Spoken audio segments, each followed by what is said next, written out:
Well, hello, and it's Thursday. Yes, Thursday today, and welcome to the Vicarage here at Penn. Hope you're well and cheerful today. Just a brief word about the lockdown, which begins today. To remind you, the archbishops have asked for this next month to be a month of prayer. So just to remind you that whilst our services cannot take place physically in church, our church is open for private prayer, and we're encouraging people to do come in and say some prayers during the day. Anytime you like, we'd love to see you. Also, the services will be streamed across the weekend, and I'll tell you more about that tomorrow. But there'll be lots of services online, and the church is open for private prayer. So do please keep praying over the next weeks, because God is with us. Now, fasten seatbelts. We're continuing our adventure through the book of Revelation. Just to remind you of the all-important context, chapter 1 was an introduction, which John, who does it, was talking about a vision that he saw while on an island called Patmos in prison. And the introduction then. In chapter 2 and 3, you get 7 messages which Jesus dictates to John to give to 7 churches. And on the Tuesday, we had the first 2, Ephesus and Smyrna. Yesterday, we had Pergamum and Thyatira. Today, we have 2 more, Sardis and Philadelphia. So fasten seatbelts, hard hats on, continue the adventure. Revelation chapter 3, and I'm reading verses 1 to 13. And to the angel of the church in Sardis write, these are the words of him who has the 7 spirits of God and the 7 stars. I know your works. You have a name of being alive, but you are dead. Wake up and strengthen what remains and is on the point of death, for I have not found your works perfect in the sight of my God. Remember then what you have received and heard. Obey it and repent. If you do not wake up, I'll come like a thief, and you will not know what hour I will come to you. Yet you still have a few persons in Sardis who've not soiled their clothes. They will walk with me, dressed in white, for they are worthy. If you conquer, you will be clothed like them in white robes, and I will not blot out your name out of the book of life. I'll confess before my Father and before his angels. Let anyone who has an ear listen to what the Spirit is saying to the churches. And to the angel of the church in Philadelphia write, these are the words of the Holy One, the true one, who has the key of David, who opens and no one will shut, who shuts and no one opens. I know your works. Look, I have set before you an open door which no one's able to shut. I know that you have but little power, and yet you've kept my word and have not denied my name. I'll make those of the synagogue of Satan who say they are Jews and are not, but are lying, I'll make them come down and bow down before your feet, and they will learn that I have loved you. Because you've kept my word of patient endurance, I will keep you from the hour of trial that is coming, and on the whole world to test the inhabitants of the earth. I am coming soon. Hold fast to what you have, so that no one may seize your crown. If you conquer, I will make you a pillar in the temple of my God. You will never go out of it.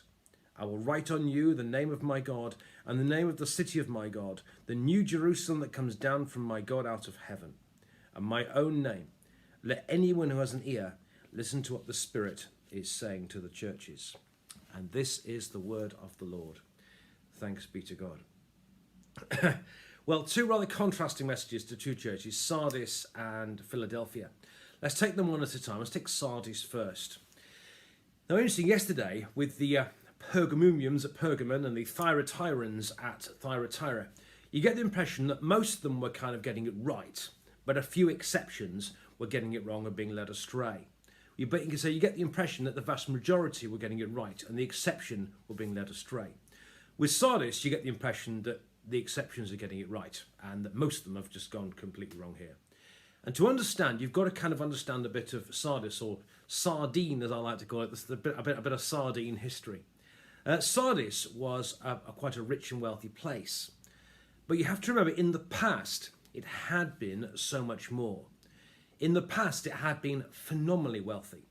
It was the capital of a district called Lydia. And the king for a while had been a man called Croesus. And Croesus had been the richest person in the world. You may have heard the phrase, so-and-so is as rich as Croesus. Well, Croesus was king of Sardis. That's where it was, and Sardis was the capital.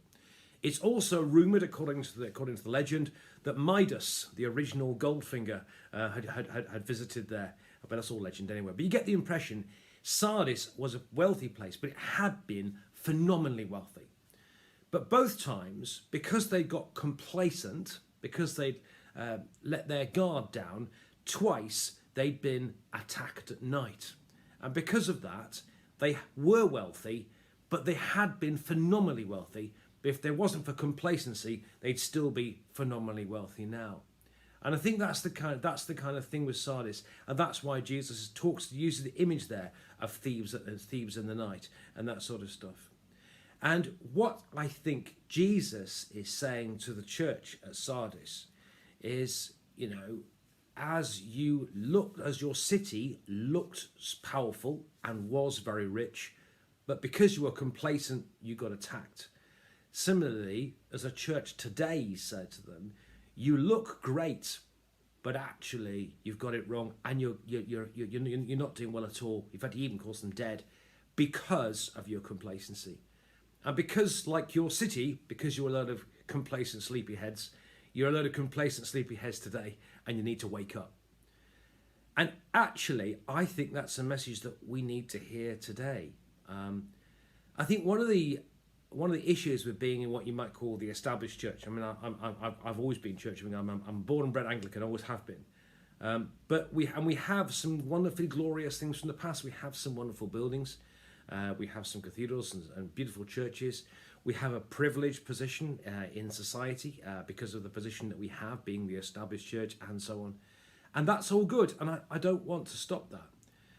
But I do think we need to make sure that we're not relying on that our faith is actually on God. Because when we start thinking, because it's always been like that, it always will be like that, that's when troubles come. And I think we need to make sure, as a church, actually, as church is, that we are not complacent, that we are active in our outreach, that we are purposeful in what we do, and that we are active and we are live, and we make sure that we don't get complacent, and we don't end up like complacent sleepyheads like the Sardines. Tough message, but I think actually it's very relevant for today. And I think things like COVID and so on can shake us out of our complacency and make sure that we need to be active and alive and vigorous in what we do. The one Philadelphia is very different. Now, Philadelphia was basically a centre of Hellenism, a very Greek place. Any word that's got PH in it basically is Greek. And Philadelphia's got it in twice. So you get the impression it's a very Greek place. But you get the impression from what Jesus is saying here to the church of Philadelphia that they'd had a hard time. That they'd taken, you might call, a real shellacking. That they've been given a really, really hard time. But there's a couple of things I think Jesus says, and he says that because you've had this hard time, you are weak, and actually that may have been how they felt if they'd taken such a hard time that they felt very much on the back foot. And Jesus says a couple of things to them here. One, he talks about having the keys and opening, and I have opened I have opened a door for you. And the whole key thing comes from the keys of David in the Old Testament. And Jesus saying things like, I am the door, and being the keys of the kingdom to Peter and so on. You get that imagery coming through all the way. And here in the book of Revelation, Jesus says to the church at Philadelphia, and I think he's saying this, you may be having a hard time, but actually, despite what it may seem, and despite what it may feel, actually, I have the keys. I have opened the door for you. I am in charge. I know what I'm doing, and I am with you. He also talks about, I have laid my love on you, and you are loved. So through these difficult times, he tells the Philadelphians that actually, despite what it may seem, I am in charge. It's me that opens the door, and I have loved you. But he also introduces for us the first time this wonderful hope. He talks for the first time about a new heaven. And if you want to see the Old Testament here, it's Isaiah 65. That at the end of the troubles of the people of Israel, there will be a new heaven and so on. And because at the very end of Revelation, chapter 21, he talks about being a new heaven and a new earth, a place where there'll be no more death, no more pain, no more crying. And he introduces it here to the Philadelphians. So he says to the Sardines, you might say, you need to wake up, shake up, and you break out of your complacency.